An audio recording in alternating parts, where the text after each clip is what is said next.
Hello everyone, how are you doing? This is MD Tech here with another quick tutorial.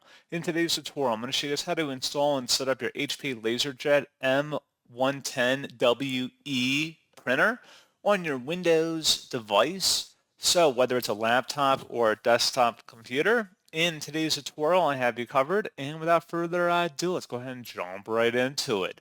All you have to do is open up a web browser, and into Google search, you want to search for HP LaserJet M110we support. Go ahead and search for that.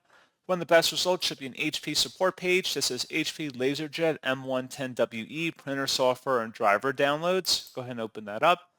And now you want to scroll down and select the HP Easy Start Printer Setup software and the download button for that. And then once it's downloaded to your system, go ahead and open up that file to extract it. If you receive a user account control prompt, it should be from a verified publisher, HP Inc. Select yes, and then just proceed with the on-screen wizard here of getting your printer configured for your device, and that's all you have to do. So pretty straightforward process on that, guys, and as always, thank you for watching. I do hope that I was able to help you out, and I do look forward to catching you all in the next tutorial. Goodbye.